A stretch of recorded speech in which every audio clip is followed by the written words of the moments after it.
You're listening to BQN. Assimilate the audio.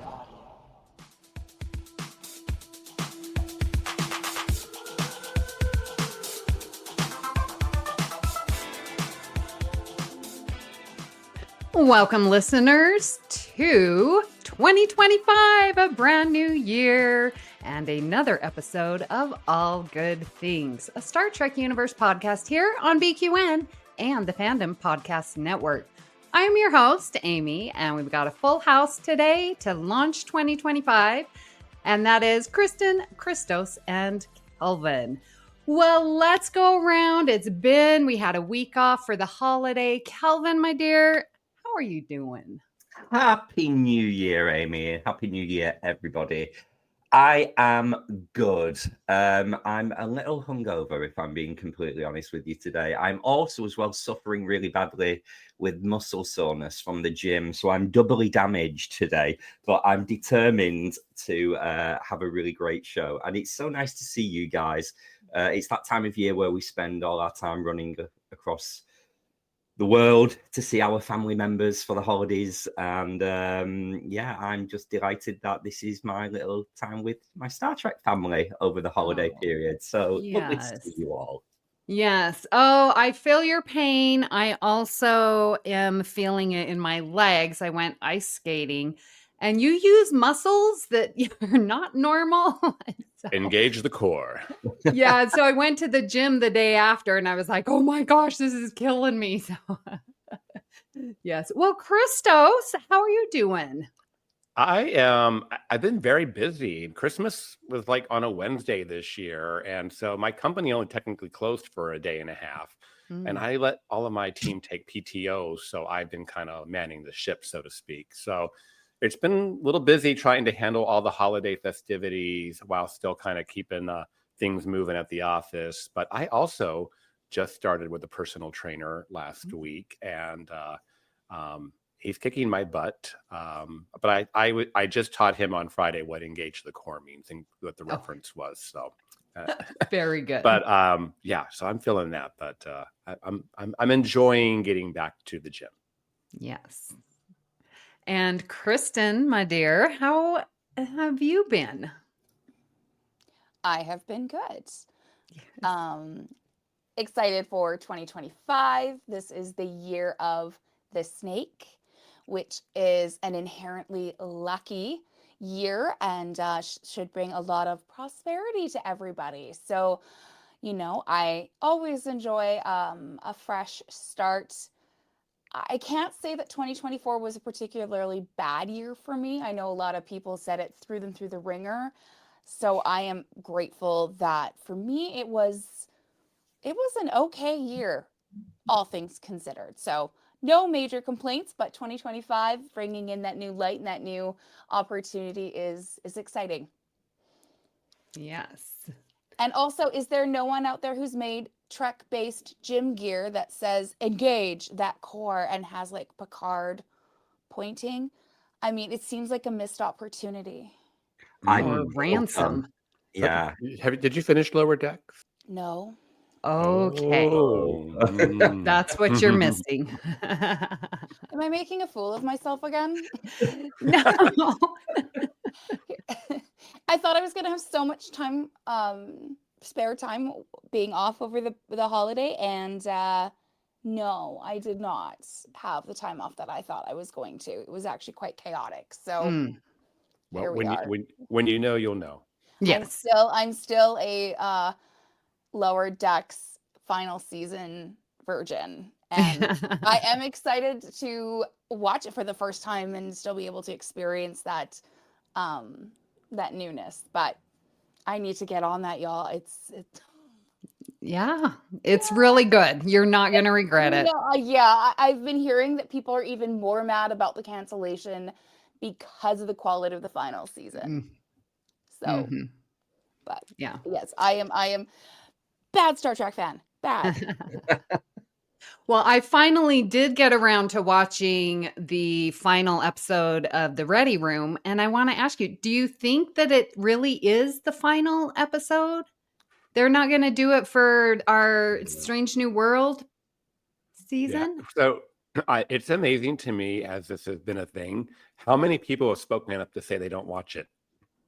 Oh, And I would Oh, I always watch it. and like even like popular podcast people, like, yeah, I kind of stopped watching it a long time ago, blah blah blah, which is What? totally tracked with my sentiment.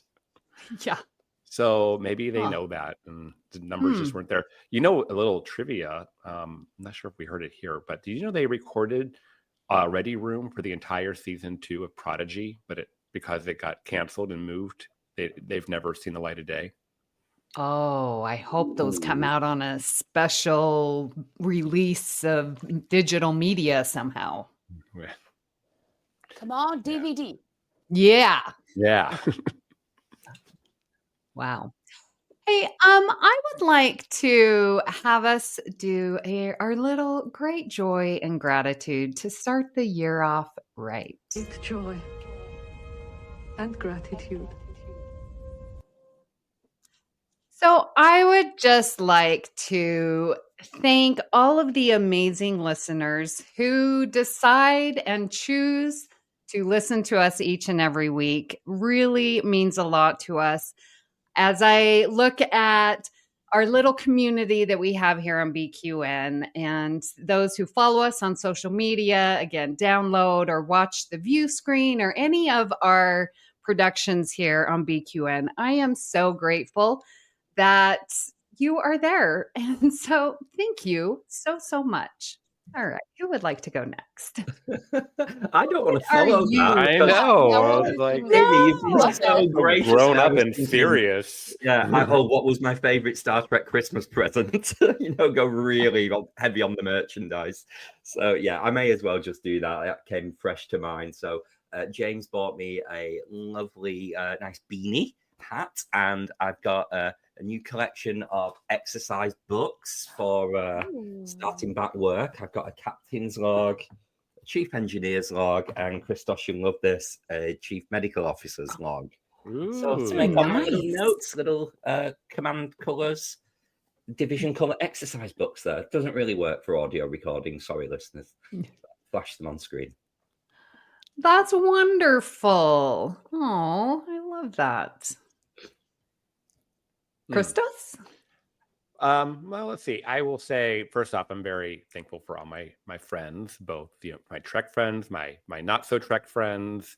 It's that time of year where you get to see everybody, and like even today, I'm going to another friend's Christmas gathering later on, so I'm really looking forward to that. So it's that time of year we get to do all of that. I will say that in a year that we saw the cancellation of 3 Star Trek shows and the final 3 Star Trek finales, apparently, if you want to count Prodigy.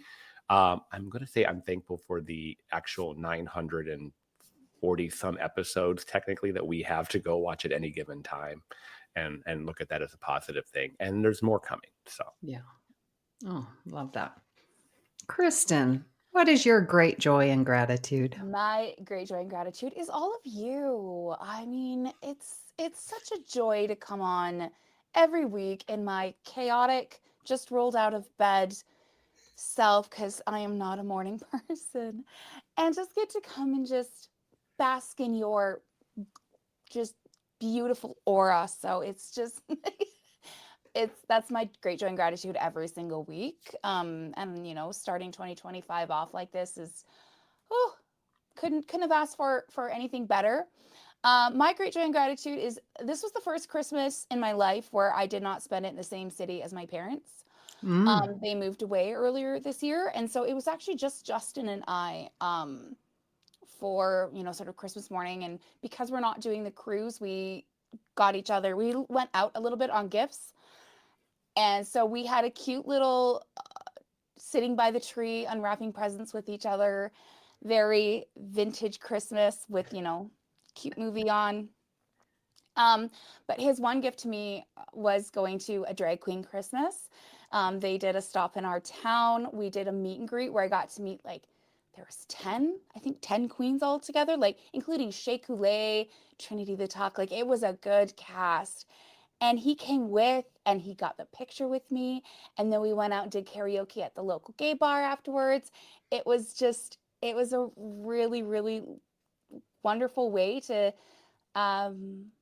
to spend this new little holiday for us. So yeah, I'm very thankful for having a husband who lets me fully indulge in all my different areas of interest, Trek and non-Trek. I saw some of your pictures. It looked like a good time. It was a very good time. I need to follow up now and say, since you've all been so gracious and laboring and throwing all the love out at people, the listeners, your families, and I got excited over a piece of paper, I would also like to say that I do cherish and love all of our Star Trek friends and family. And I've just realized as well, this episode will drop on my dad's birthday. So happy birthday, Dad, if you are listening. I will be in two places at once. I'll be in your ears and probably in your living room as well. Temporal mechanics. Indeed. Well, for today's episode, it's a little bit off topic. We are not doing a series. I know, sit down, mark this day. But we're going to bring to you our top 5 Star Trek episodes. However you want to define that. We're going to keep it loosey-goosey and just have fun with it. It was very difficult, I'm going to say, to try and come up with only 5 episodes. So before we get into it, I want to know, what was your process? How did you curate this list, this impossible list of only 5 episodes? So, Kelvin, tell me your process. Okay, it was difficult, mainly because we kept it so loose, and I love a process. I'm, in my Myers-Briggs world, I'm an ISTJ, process, logic, discipline. So for it to be just choose, I found it very stressful, a bit like favorite child type thing. So with this time of year being, you reflect on the year just gone and you are hopeful for the year ahead. I've gone down the road of, I chose a couple of the best examples of Star Trek in 2024 that we've had. And I've chosen 2 episodes to get you ready for what's to come in 2025. And I've got a wild card as well, which is something I've thrown out there. So 2 of my best of 2024, 2 to help you get ready from 2025, and 1 random. Okay. I also had to tell myself to get a process, because I also am an ISTJ. So, Kristin, how did you go about coming up with your list, and what's your criteria for top 5 Star Trek episodes? I feel so selfish now. Kelvin was curating a beautiful list to help everybody get reminded and up to date. I went, what ones always made me so excited for this episode? A lot of times I have Trek playing in the background, just sort of like as my emotional support noise. But there are certain episodes that I will not miss, that I will actually take time out of washing the floor and sit down or put the laundry down and watch the full episode. And so when I was going through, I'm like, no, yes, this is my episode. This is my episode. So it was just first gut reaction as to what ones had the most effect on me as a person. So these are not preparing you for anything. These are just the random episodes that get me so excited. And again, this was a harder choice, and I struggled over this decision more than I did choosing to marry Justin. Right? Well, that's because you didn't have 190 suitors. I mean, who says I didn't? Oh, my bad. Okay. Definitely didn't. But no, this was I moved my list around a lot, and there were a few that, oh man, I don't know, but I think I'm good with my list. I think. Mm-hmm. If you ask me this time next year, my list may be entirely different. But. Absolutely. Yeah. Christos, how did you come up with your list? You sort of teased us with the process before, so. Yeah. So mine is very similar to Kristin's, actually. I'm just like, What is that episode that no matter how many times I've seen it, it's got my full attention. It's comfort food. It's wrapping me in a warm blanket. It's whether it's an action-oriented one and I'm so into it, or whether it's just making me cry because it's hitting every nerve, and it can still evoke that emotion every time I see it. And I never get tired of them. So I think there's a lot of my criteria that fed my list, and this is kind of all-encompassing. I didn't limit it to episodes from this year or whatnot. It definitely. I will just say there's no TOS in here, listeners. Okay. I'm sorry. If anybody who's listened to it long enough knows, there's that would be no shock. Yeah. If we were talking about favorite movies, yes, different. Yes, I think the TOS movies are. Oh yeah, great. I left movies out. I left movies out. Yeah. Amy, how about you? How did you pick your list? Well, yeah, this was difficult, and it was too big, too much. So I had to tell myself, in order for me to create a list, number one, this is not a list that is set in stone. This is my list at this time. It is a snapshot. And like you said, Kristin, next year it could be completely different or the same. So I had to give myself the freedom that this is not set in stone, because otherwise the list would never get done. So with that said, I found myself choosing unique for certain reasons, like unique episodes. And you'll see that as I go through. And so I went that road, and another narrowing criteria. I only chose from Kurtzman era. So the newer Discovery on, because I have talked about my favorites for those classic Treks over and over and over again. Everyone knows parallels, yeah. So I just went with the newer Trek for my list. I did not. Cool. Very good. Yay. I have a mix, so. Okay. Yeah. Kristos, Very excited. You and I are going to have some overlap. Well, I am very interested to see what the overlap, where that happens. Yeah. So I have a sneaking suspicion I know which show's going to get the overlap. Suspicion. Yes. Kristos. Wink. I think I guessed one of yours. Nope. And stop it. Okay. And I ranked mine.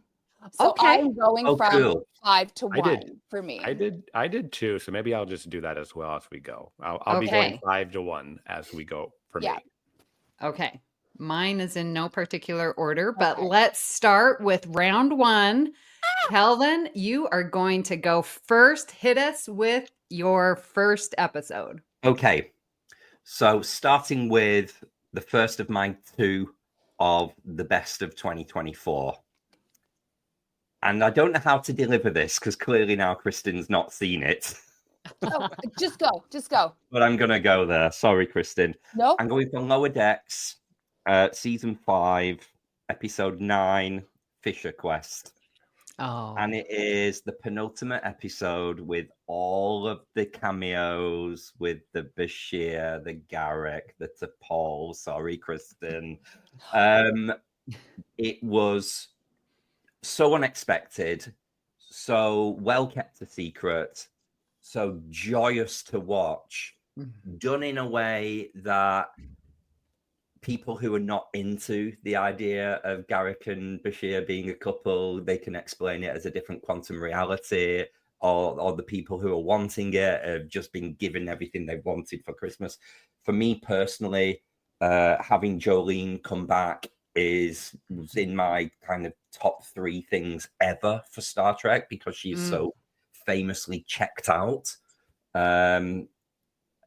It was everything, and to me it really was the best of, not only the best episode of Lower Decks of the season, but one of the best episodes of Star Trek we had all this year for new content. So that is my first choice. Wow. Solid choice, Kelvin. Solid. All right, Kristin. Oh, I'm going back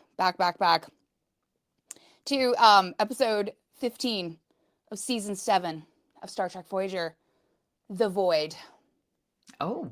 This has always been one of those episodes that reminds me that when we come together as a community and offer what we can and accept what we can instead of living life in a vacuum in a bubble, greater things can be accomplished.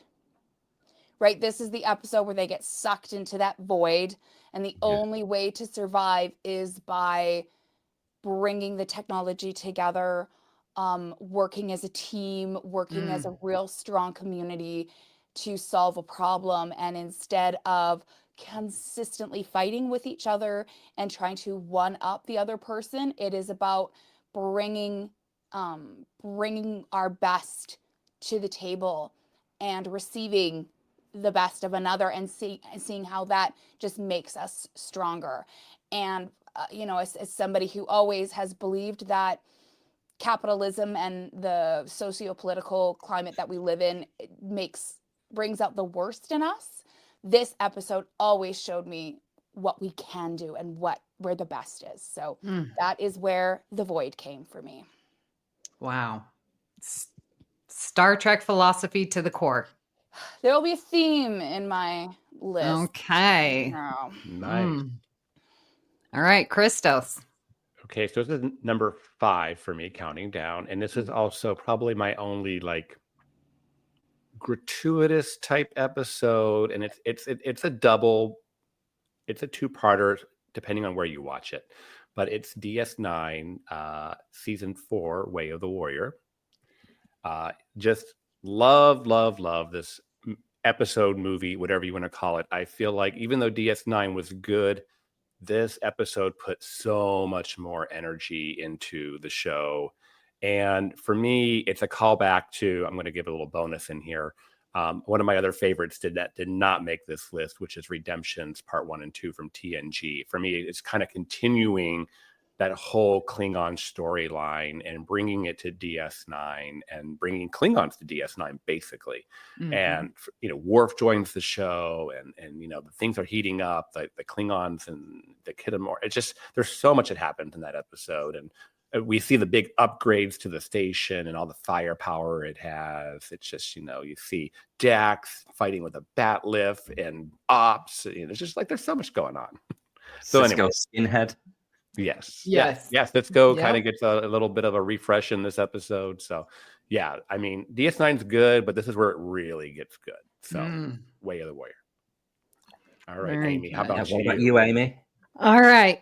So I'm just going in the order that they first came to me. Okay. So when I thought about for my top 5, gut went to Discovery. It shocked me too. Discovery season 4, and y'all know that I love it. And because Discovery in its storytelling, I am including 2 episodes. So it's just because Discovery's weird that way. So I'm going season 4, episode 11 and 12, and that is Rosetta and Species 10C. I felt like this episode had a unique solution in finding a way to communicate, and that we are finding a way to communicate because we choose not to assume the worst. And for them to go through, find a new way, a mathematical way, nonetheless, to communicate with a totally alien.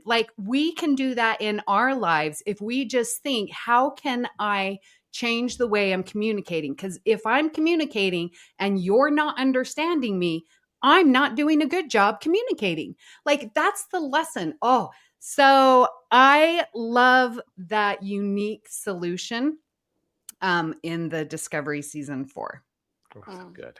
So good. I love it because it very much kind of aligns sort of with The Void as well, in that it is about realizing that we are stronger when we work together, right? And so instead of just getting upset over a lack of communication or a misunderstanding through communication, it's about returning and going back to the building blocks of a community. Yeah. I mean, when they were standing around in that circle and Detmer saying, "Oh, what about this?" and the music and the numbers and the logic. Like it was coming together to find a solution. Beautiful. And the production is so epic, the special effects and everything. I know they do a lot of that with, that AI wall or whatever, but it's pretty cool. I'm actually starting, I didn't expect to do this, but I'm starting to write down some of these episodes because I think I know what I'm going to be doing after this. All right. Well, let's go to round 2. And Kristin, we're going to start with you first. Moving away from Voyager, going to Next Generation. Season 5, episode 16, Ethics. And I think this was the first time that I really was introduced to the concept of ethics in my life. Oh, wow. Watching this as a little girl, right? When would season 5 have come out? Oh my gosh, 92, 91, yeah. 92. So I was 8. And I'm watching this episode. I'm like, what are ethics? I was, again, raised in the church. No offense to any church goers out there. Not a lot of ethics in the church. I'm just gonna say that. So, I have so much to. I owe so much to Star Trek for keeping my head in a different place growing up. That sort of kept me afloat from getting fully pulled into the doctrine I was raised with. And I think this was one of those episodes where it showed so many different ideas that I had not been introduced to ever before in my life. So this episode just has always been a part of my moral makeup. Everything from using untested medical procedures on unwilling patients through to doctor-assisted suicide, respecting other cultures. So many things. So many things were flying at me at 8 years old that I had never thought of before, but it did it so in a way that really caused me to start to ask questions. And again, Amy, like you were saying, to never assume, right? Never assume the worst of a person. So I definitely had to give my number 4 spot to ethics. So good. Such a good pick. Christos, what's your next? All right. I'm going to go to DS9 one more time. I think you all maybe agree with this one, but it is In the Pale Moonlight from season 6. I had to stop myself. I've been watching a lot of DS9 lately, so it's kind of trying to push its way into my list a little, probably because of that. But In the Pale Moonlight is it's like, Sisko giving that monologue directly to the camera as he's giving his captain's log or personal log, I forget. The use of Garrick in this episode, and Garrick being the foil, kind of a little Section 31-y almost, doing the things that you couldn't quite bring yourself to do, and making Sisko like even question his own morality and his ethics so much in this episode. It's just so well done. And in the end, when he just deletes the log and says, "I can live with myself," and you're just like, yeah, that's life. Life is gray sometimes. And as much as Starfleet tries to present itself as black and white, life is very gray. And I think that we've all been maybe not on that scale, but we've all kind of found ourselves in those decisions where we had to say the ends justify the means, or, and kind of live with it. So, yeah. And then, so I can just watch this episode any day. Just put it on. I can watch it. So, DS9. Wow. I have been wanting to talk about this, so I'm so glad you brought this up. I found a new feature on Paramount Plus that if you go down, it says keep watching, but then you go down a couple more and it's like the best of the series. And there is that episode. And I just watched it and I was like, oh, that's so silly just to watch this one episode when, it's a whole story. But oh my gosh, I watched it and I was blown away. I don't know why I've never understood its greatness and its uniqueness within the type of episode. Like you said, Sisko is talking to us. And that ambiguity of, okay, I'm making a decision and I'm going to deal with the consequences. Whether it's right or wrong, that's that gray area. but everyone has to make that choice for themselves. Yeah. And so great episode. Yeah. It kind of reminds me too, Kristin, we talked about this a few weeks ago when we did Suspicions, because it's a narrative episode. In Suspicions, Beverly's telling the story, and Moonlight, Cisco's telling the story, and it kind of keeps you in their head. And I like that. Yeah. No.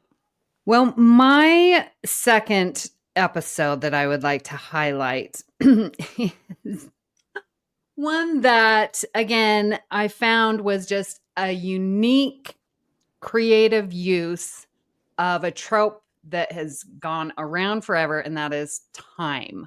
And that is Prodigy's season 1, episode 8, Time Amok.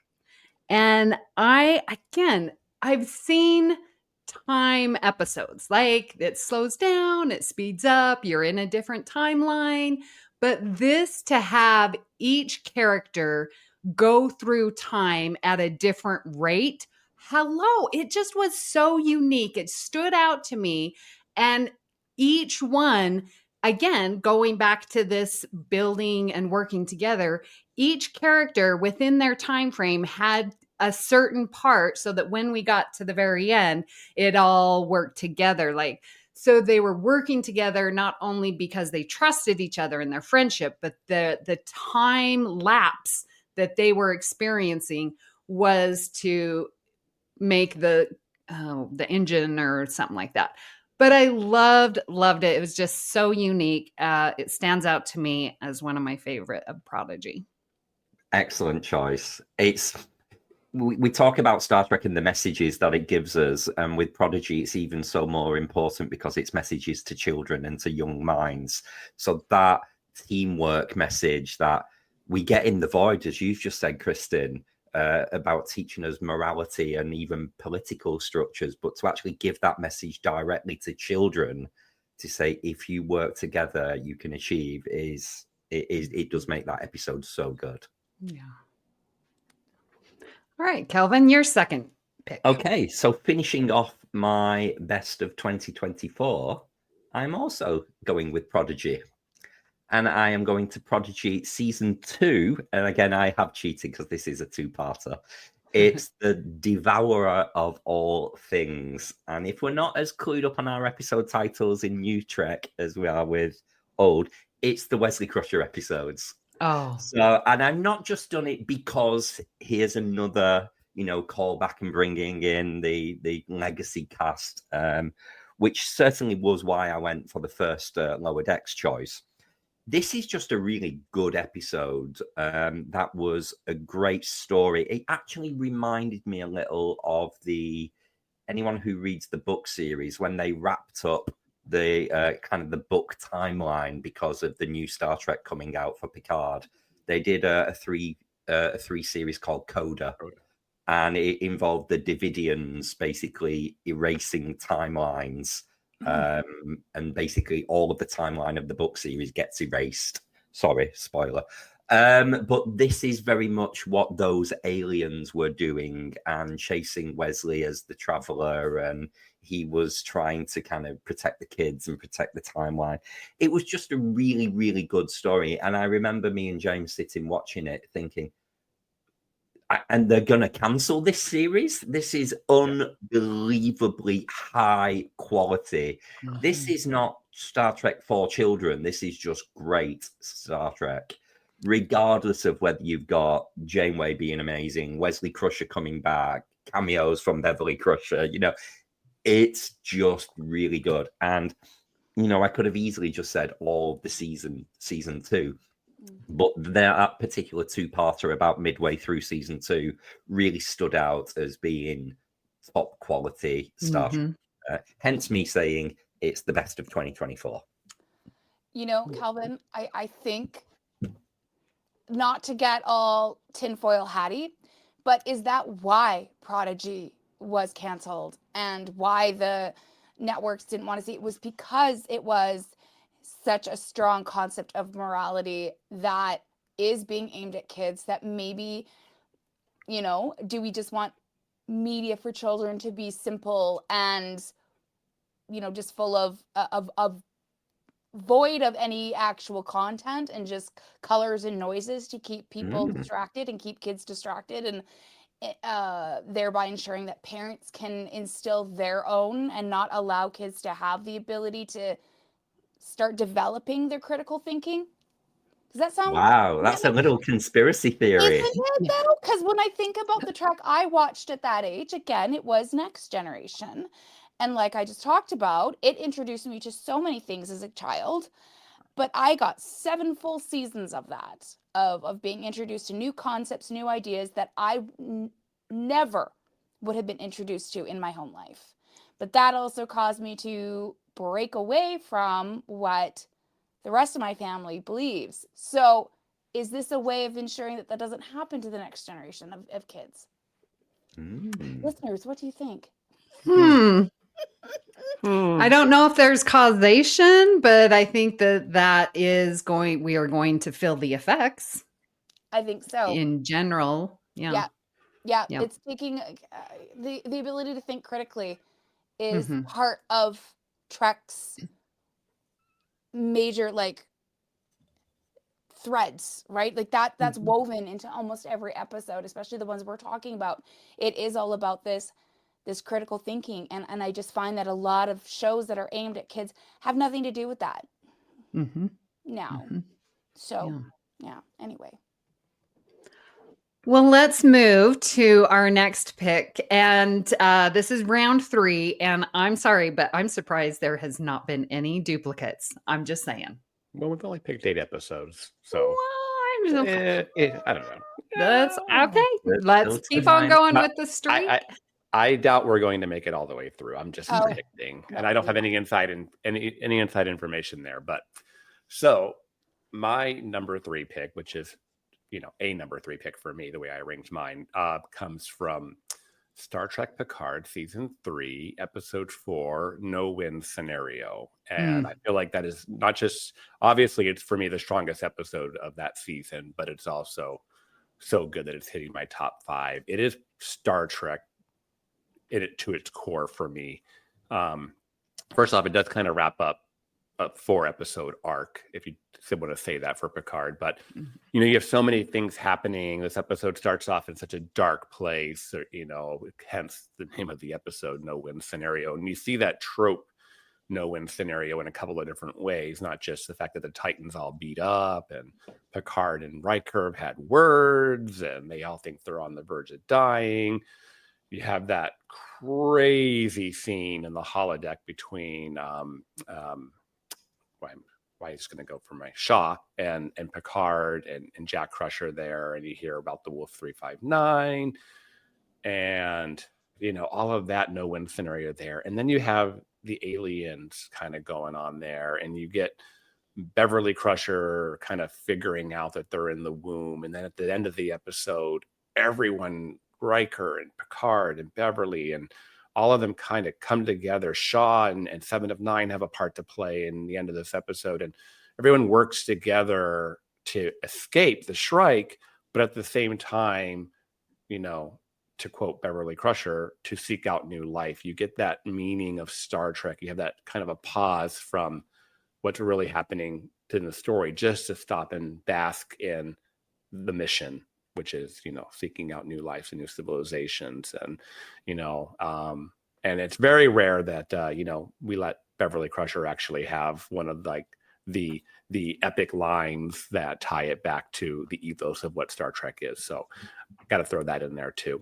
But yeah, no win scenario. Perfect episode. I'm so glad you chose a Picard episode, because I did not. I'm riding that coattail. So thank you. Because I agree. Also, this episode has the little callback to Renee, where they have his Odo's photo. Yeah. When they talk about so I thought that was a lovely little way of just paying homage to such a great actor and a great member of our Star Trek family. Yes. Well, my third pick is one that is just fun with a capital F-U-N.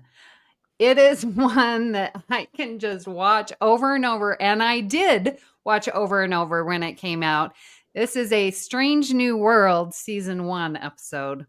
My favorites. Episode 5, Spock Amok. I cannot.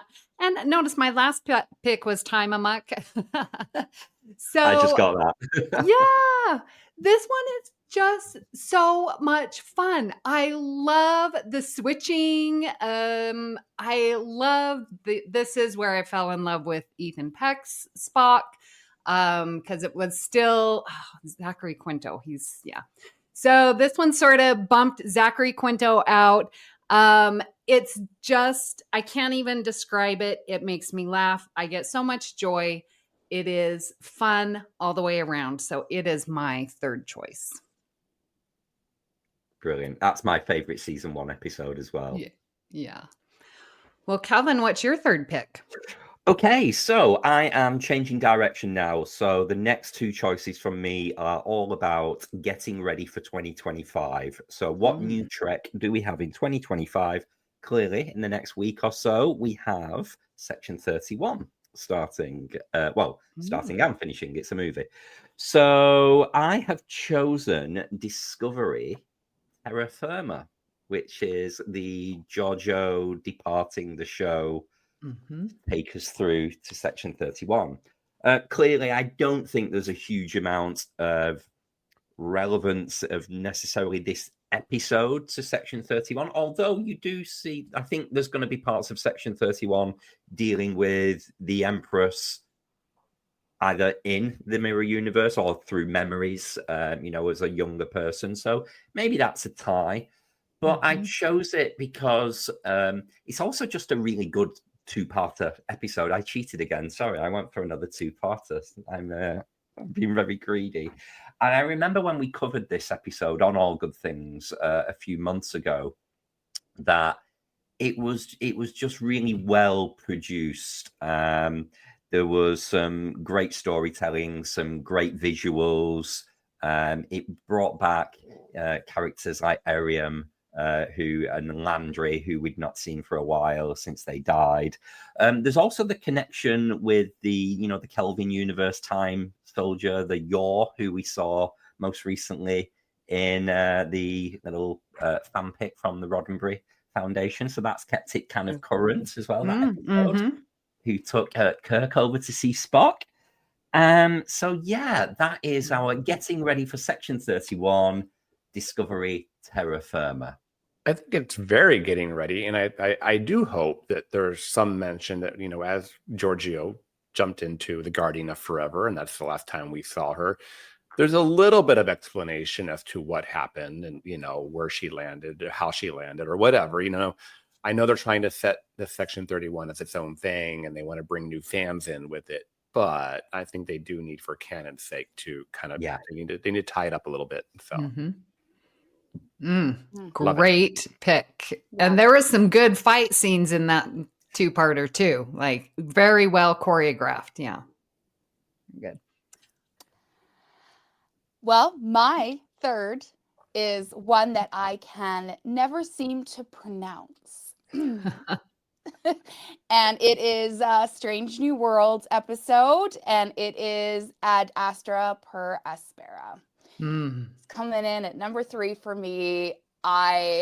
This is just like boss lady realness. I absolutely adore courtroom Trek. Again, we just talked about this last week, and there is just something about when Trek boils it down to, again, giving us a different way to think about situations, and the closing arguments where she ties everything into the fact that Una was looking for safety within Starfleet only to have, and kind of fit that almost like refugee status within Trek. I thought was very, very important to keep in mind, especially in a global community that we're finding ourselves in, where people are needing to flee from their situations with refugee status, and just to keep in mind that what they're fleeing from is not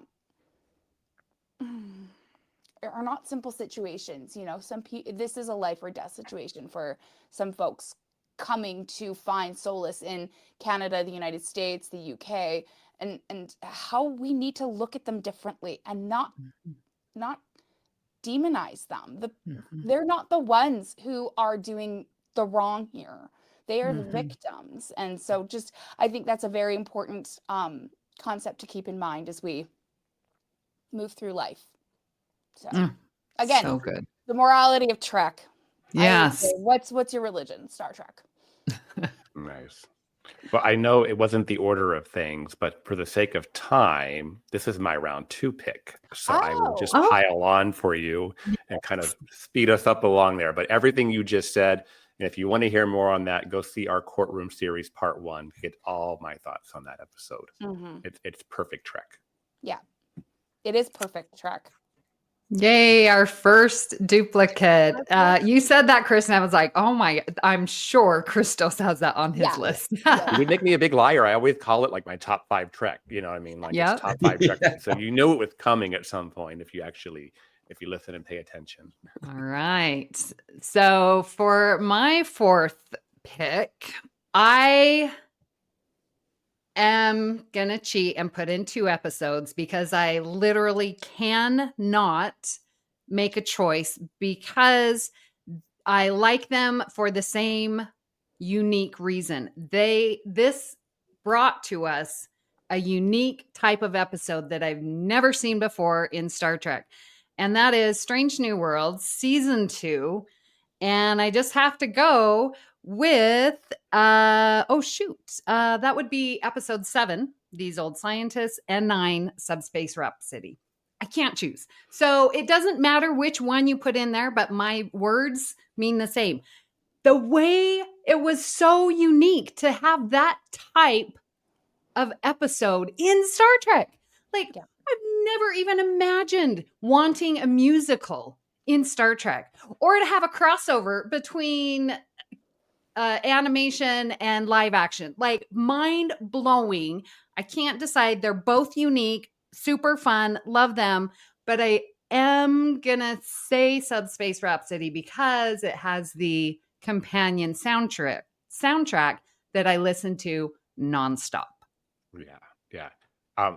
Actually, for whatever reason, did not think of Subspace Rhapsody. Maybe because I was like too much new Trek, trying because it's so relevantly fresh in our minds.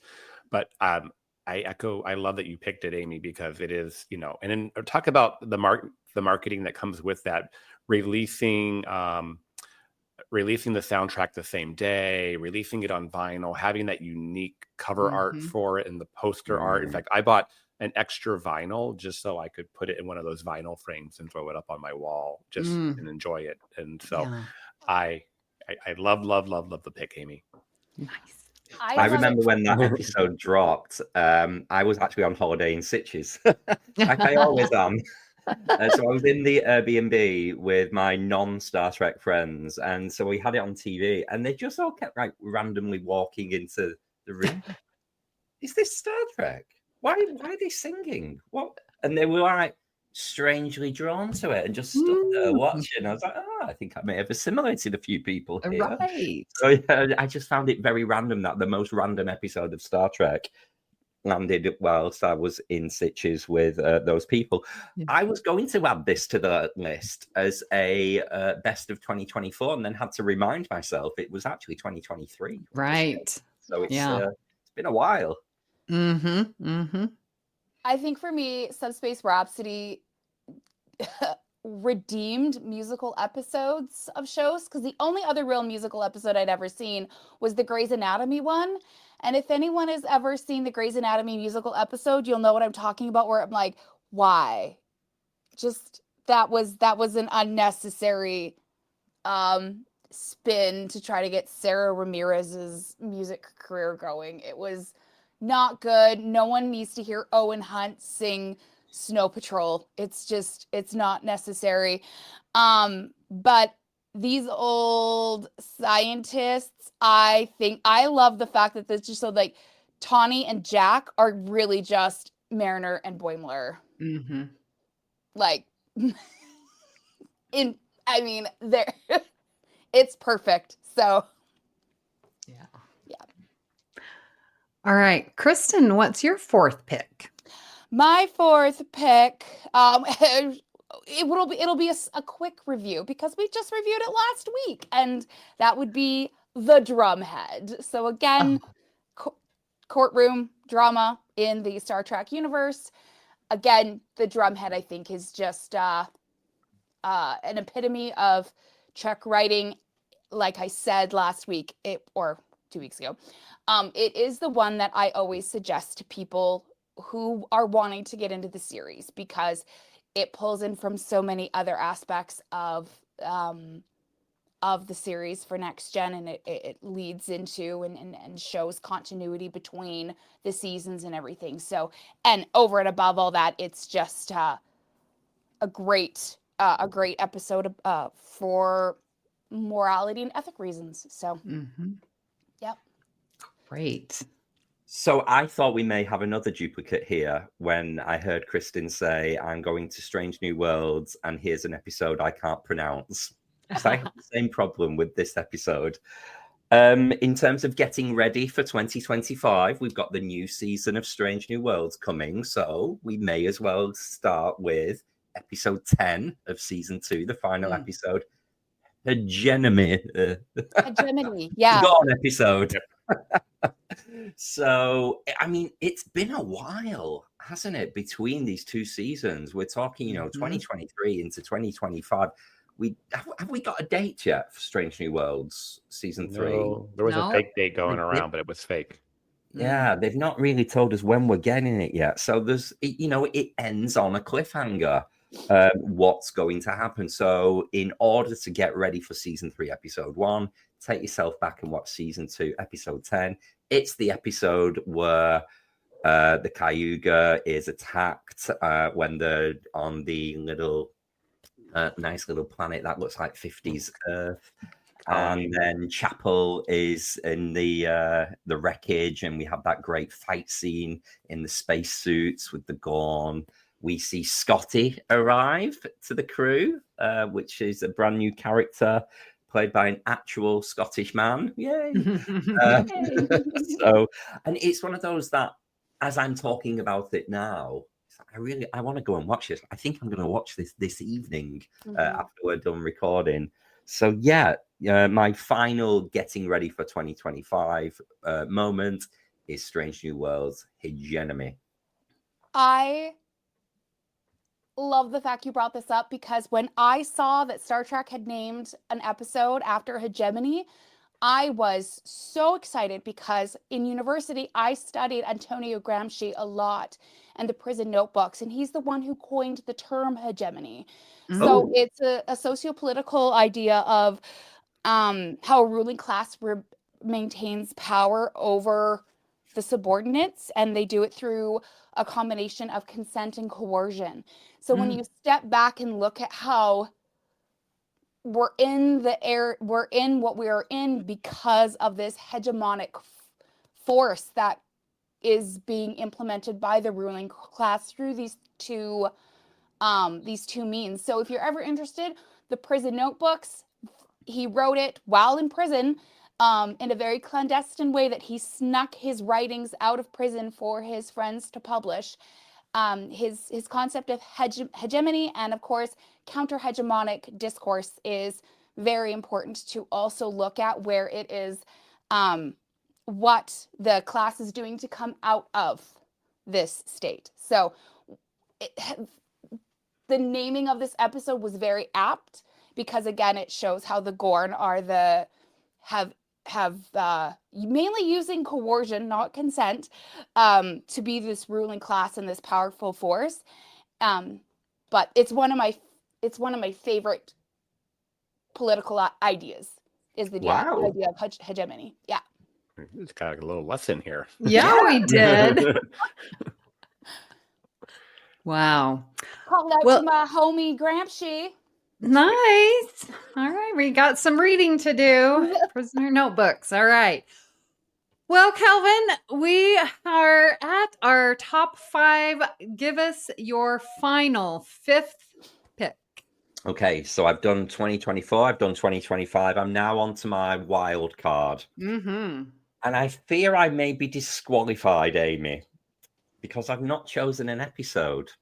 I've chosen a book. Oh, all right. And I've chosen, I think 3 of us have read this. I think, Amy, you may be the only one who's not. So it's the DS9 Pliable Truths by Dayton Ward that was released a few months ago. So good. It is a crossover, so it ticks a DS9 box and a TNG. It is set immediately after Chain of Command and immediately before Emissary. So it's the crossing over of, you know, the Enterprise arriving to help Deep Space Nine drop off O'Brien, all of that. But you get some great stories. Picard dealing with the aftermath of Gul Madred, and then you know the Cardassian withdrawal itself. I enjoyed this book so much that it made me, I was constantly on Memory Alpha while I was reading it, saying, where are we? What's happening? What's this star date? And it started my infamous Stardate rewatch of Star Trek, which I started at Emissary. And I'm still in this rewatch. And it is a way of rewatching Star Trek that I've never done. I've either just gone from a season or a series or you know, scattergun, whatever's on TV, on the channels that it's shown. I've never sat down and watched it by Stardate order. And I'm learning so much because of the way I'm watching it that I'm now saying during this exact moment on Deep Space Nine, the following was happening on Voyager. And sometimes they connect thematically or with guest stars or the writing style, the music, in a way that I've never considered watching them as standalone. And I afford all of this new enjoyment of things I've seen a million times because of this book. Yeah. So that's my final choice. I love Go it. buy it, go read it, go listen to it on Audible. It's great. Agreed. Yeah. I listened to it on audio, but I bought a physical copy just for my shelf, just in case we actually someday have this big EM pulse. I always say I have to have physical media to read. I'm ready, but you're right. It was such a great book, not to mention tying things together, putting people together that you never would have thought would have interacted, like Kira and Crusher, for example, in that book. You know, just like, it's kind of crazy. And you're right. It makes you want to just go rewatch every episode that is surrounding the events of that book again. Wow. That is a wild card. I love it. All right, Kristin, what is your 5th pick? My 5th and final pick and my favorite Trek episode. And I don't think that this one would change. I think this will forever be cemented as my favorite Trek episode. Deep Space Nine, Season 6, Episode 19 has been previously mentioned, but in the Pale Moonlight. There's woot woot. Yes. There is something about this episode that shows the dark side of leadership and the hard decisions that sometimes need to be made, and do the ends justify the means. And of course, I'm going to bring him up because he is my favorite character ever, maybe in pop culture across all media, is Garak, and how he helps Sisko to really come to terms with the decisions that need to be made, and the fact that in wartime, and when we're talking about they were in such a rough situation, how you need to kind of think through things. So it's just, I don't know, man. It's been, I think universally it is one of the best received Trek episodes. I have not talked to a person who does not like this episode. It's again one of the ones that I can just sit down and watch any time of day, any day, and enjoy and find something new every single time. I love finding new things in episodes that you've seen a million times. Yeah. It might be something about an extra in the background or something, but you just think, I've never noticed that. And I've watched this a million times. I love it when that happens. Yeah. I just had a little epiphany as you were talking, Kristin, and I know I've mentioned to you before about the Star Wars show Andor. Yes. And I've been a little obsessed with that show because it's like the best Star Wars show. It's political, it's spies, it's the formation of the rebellion. But it just dawned on me that the themes of Andor and in the Pale Moonlight are kind of the same. It's a morality tale and people sacrificing. It's like, hey, is one guy's life worth, what's going to make life better for millions or thousands or whatever, you know what I mean? So there's so much there that kind of tie those themes together. So it's a wonder that I like both of them because I guess I just realized that. Yeah. It also very much for me, the whole concept of the cost benefit analysis, because when you're making hard decisions in life and you don't know, that is always how that's been what I boil things down to will the situation be better despite the potential sacrifices you have to make? Right. And what I'm investing, am I going to, is this going to be a good return? And I think Sisko at the end realizes that despite all the things, the forgery, the bribery, the murder, in the end was worth it, because we've seen, I think we see throughout history where people act on certain situations and the benefit did not outweigh the costs. And it was like those decisions were very poor. But then other times where it wasn't, and I don't know, it almost seems too simple and too elementary to boil decisions down to, but it's always been like, yeah, what is the benefit going to outweigh the costs? So that's my number one. All right. Christos? All right. I'm going to go take a little bit of liberties because everyone's just doing whatever they want here. So I'm going to pull in a double myself because they're both on my list. They're both from the same series, and they both are one-word titles that start with the letter C. So I can see Kelvin doing the math. Okay. So one of these, your guys are going to be like, that totally tracks with Christos. And the other one, you're going to be like, what? But they are both from TNG. And so my go-to, of course, is The Chase. I talk about that all the time. It's perfect Star Trek. It gave us season 5 of Discovery. It's especially the way it laid down such a big idea that Trek had to go back and visit it 30 some years later and wrap that baby up. So the Chase, for all the good reasons of teamwork, I love that Data, Picard, and Beverly are a team in this episode and making things happen. And it ties together the ideas of uniting us. You have the Cardassians, the Romulans, the Klingons, humans, Starfleet, whatever. And everyone's kind of realizing that for a moment, we're all the same.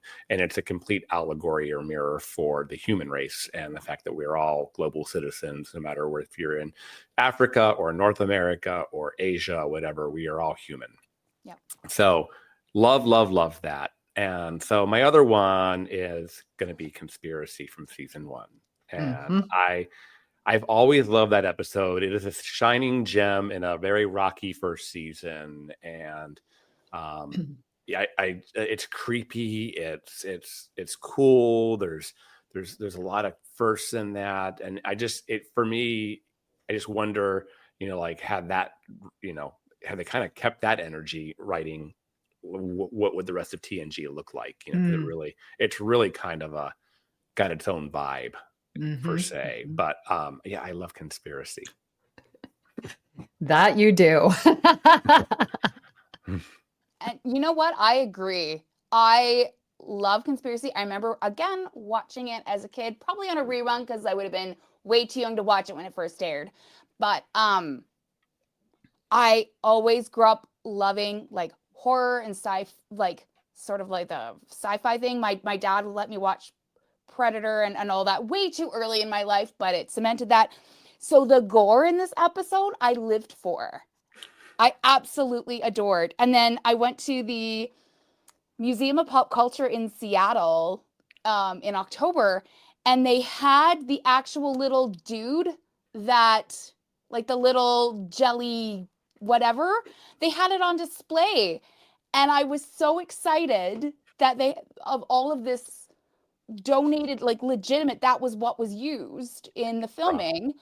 And I made a fool of myself because these two young guys are looking, they're like, what is that thing? And I got to give them a little mini lecture there in the middle of the museum as to what it was. Did you call it a butt bug? I did not. I did not. So, yes. Anyway, I agree. I wrestled with putting conspiracy on my list too, Christos. So thank you for doing that. Oh, nice. Well, for my fifth choice, I'm still in Strange New Worlds. So this is going to be my third. And it solidifies why I think Strange New World is the best of the new Star Trek, because I've got all these episodes in my top 5. So this one comes from season 2, and it is episode 8, Under the Cloak of War. Yeah. Interesting. I love this episode for the meaty content that I get to think about and chew on after the episode is over. I love the ambiguity of it. It's sort of a Tuvix of, well, is the Klingon dude, General Dude, is he really bad, or has he made up for what he knew was wrong? Like, there's that question of, are you willing to give a second chance? Every season since Spirited came out on Apple Plus, on Apple TV with Will Ferrell and Deadpool guy. Ryan Reynolds? Yeah. With Will Ferrell and Ryan Reynolds. If you haven't seen it, please, I highly recommend it. But that idea of unredeemable, and it just gets me thinking, do I believe that there is a unredeemable person? Can I believe that? Is that something that I am willing to believe? I don't think that I am. I've had to wrestle a lot with it. But this Under the Cloak of War makes me think about, like you were saying, Kristin, like, what is my ethics? Where do I land on humanity? And will I always believe that someone can change? Mm-hmm. And that's what this episode brings to me. That's so interesting. You've chosen that episode. For me, I always see that as a weaker episode in season 2, particularly because it is sandwiched between those old scientists and Subspace Rhapsody. You know, the poor positioning in the season, but it does throw up that interesting message of, I always look at it with my grandmother in mind. Of my grandmother lived during the war, the Second World War, and you know, she was so institutionally racist against Germans, you know, and she would just not, you know, and she wouldn't encounter any, she wouldn't go to Germany, she wouldn't want to socialize with anyone. They were the enemy, they were evil. And that kind of ethics of, you can't tar everyone with the same brush, but if you've been wronged by, in that case, a Klingon during the Klingon War, can you begin to look at them with a fresh perspective and see them as not the evil ones? So that was the kind of the message I got from that episode, of looking at old age pensioners in this country and the way they view the Germans from the war. I always take it as it's a choice. Do you look at this guy as somebody who's really changed, or do you look at him as a survivalist who's had to flip the script in order to not have to go to jail for war crimes and things like that, right? You know, I mean, is he just literally taking on a new facade in order, you know, it's like, oh, this is the flag I wave today because that's what is going to keep me at the top. And I love the ambiguity of the episode, that it doesn't answer it, that you have to be forced to make that choice. And then that describes your ethos. So what was your choice, Amy? I believe that he changed. That's my bleeding heart, teacher, counselor. With the proper love and education, everyone can change.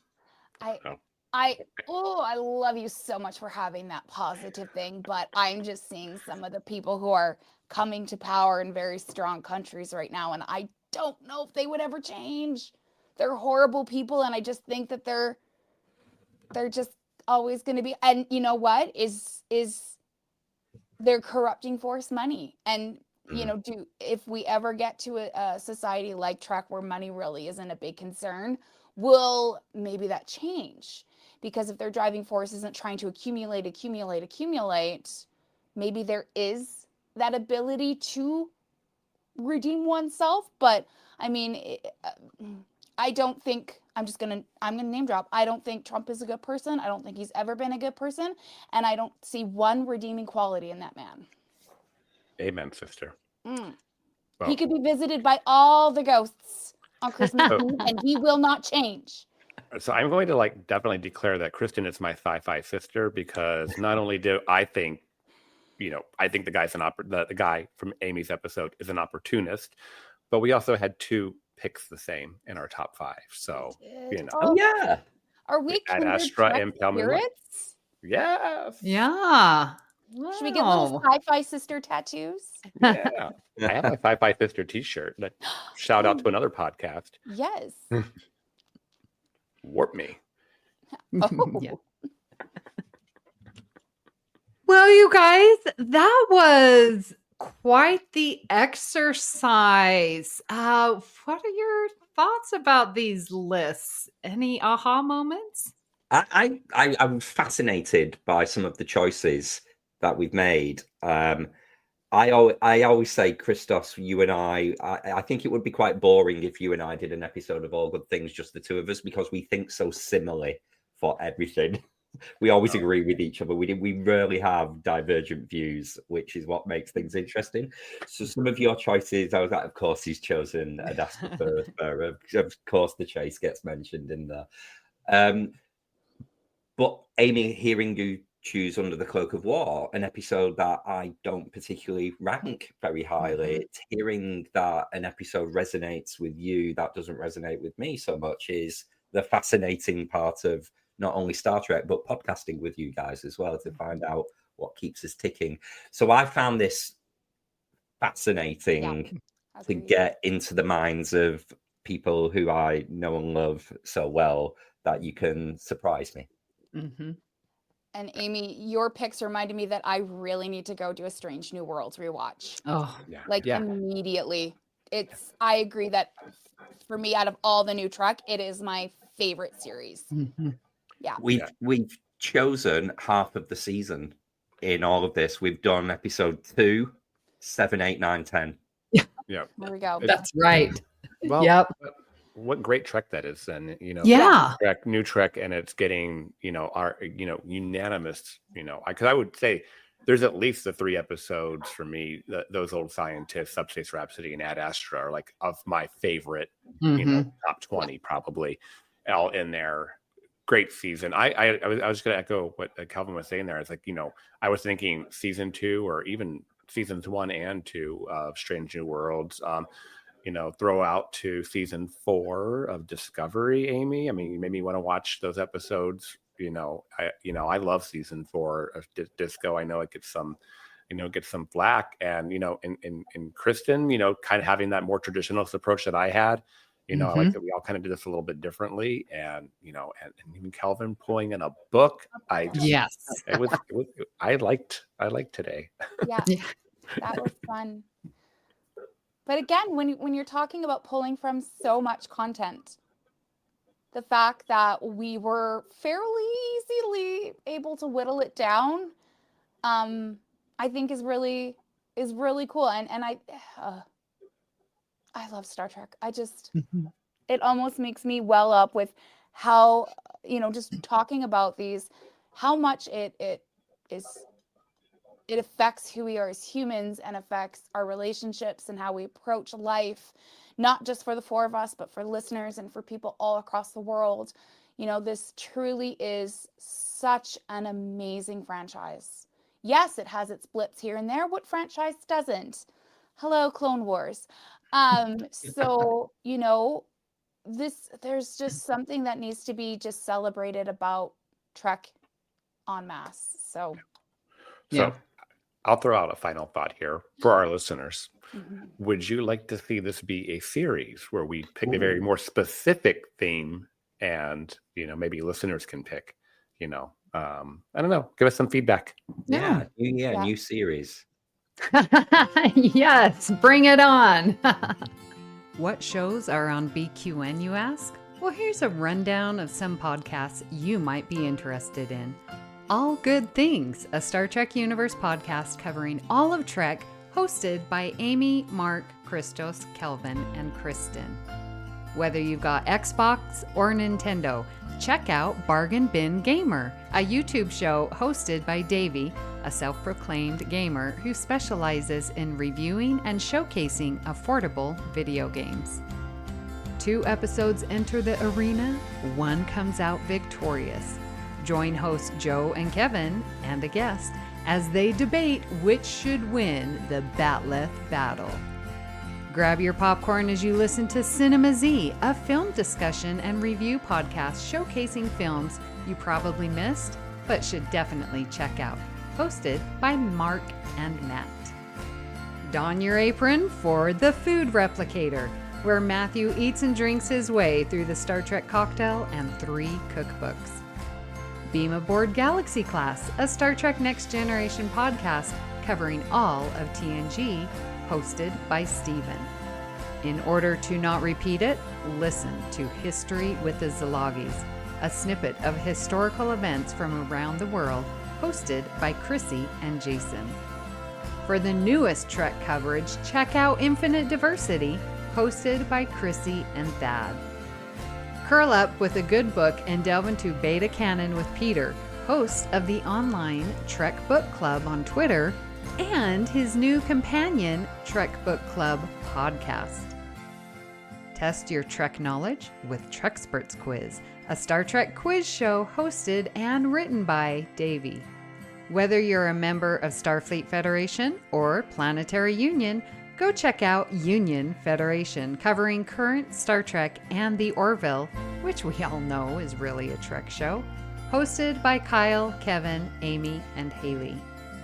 Head over to YouTube and watch The View Screen live on Sundays, your Trek-inspired talk show hosted by Kelvin and Amy, with Season 2 starting in September for a 10-week run.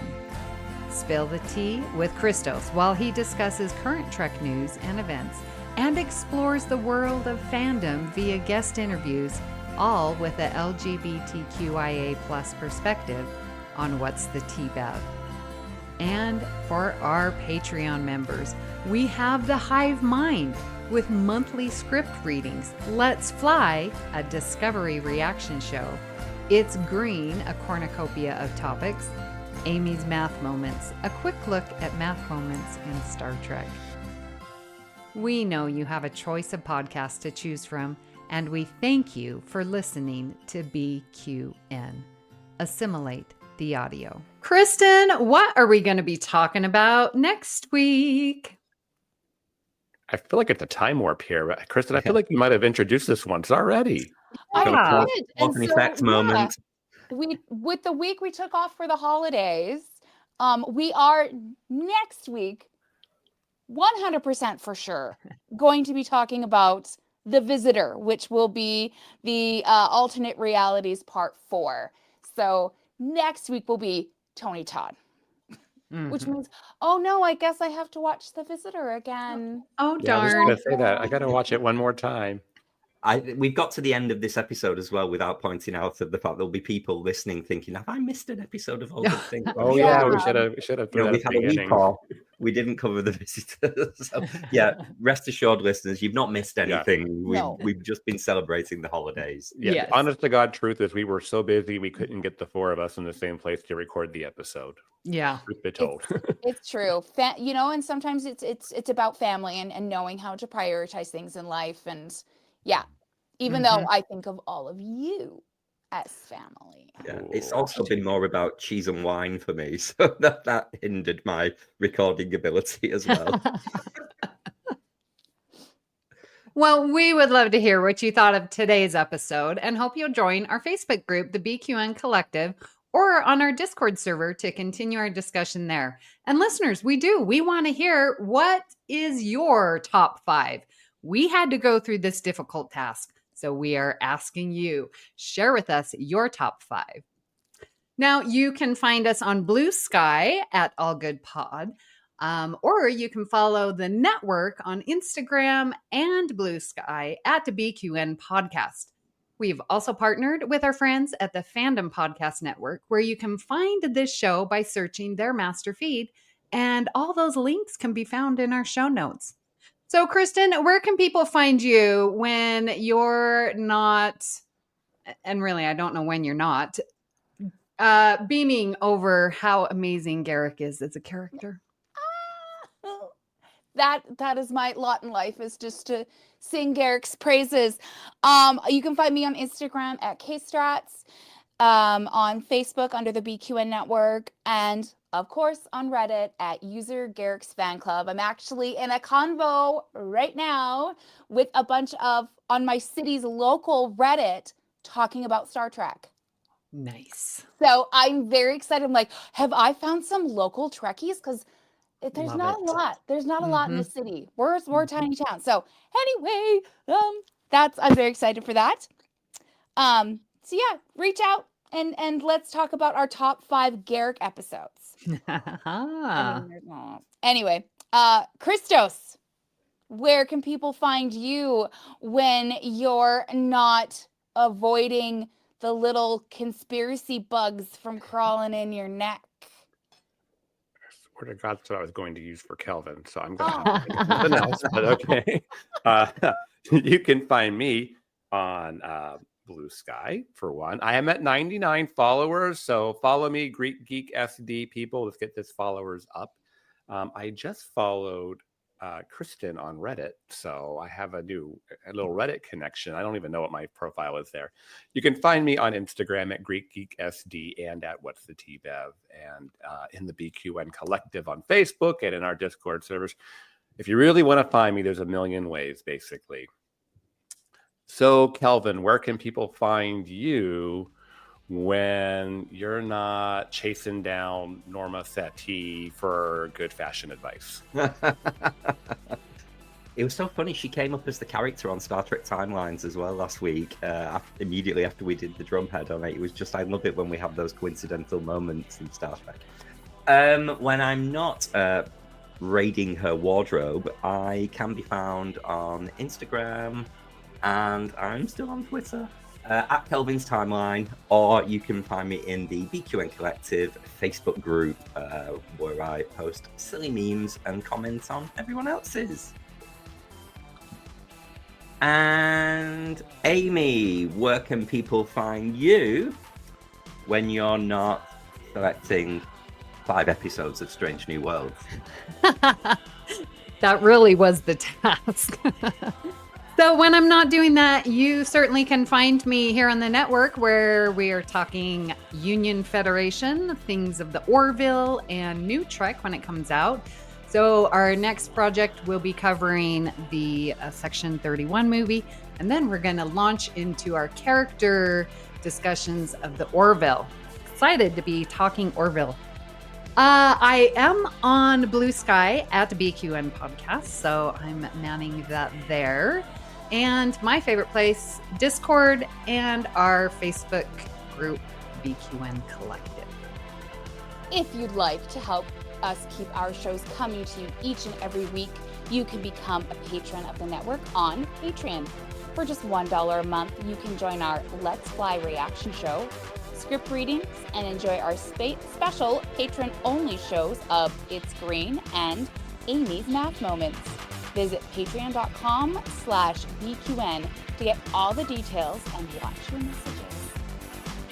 If becoming a patron isn't your thing, you can still support the show by sharing posts on social media, talking about it with your friends, or hitting the subscribe button on Apple Podcasts or wherever you get your podcasts, and leaving us a 5-star rating and written review. That helps others to find the show. At this time, we would like to thank our very own associate producers, Mahendra and Radhakrishnan and JJ Seastrom. And special thanks to Graham Kelly for our opening and closing music. Thank you for listening. We hope you'll join us as we search out all good things.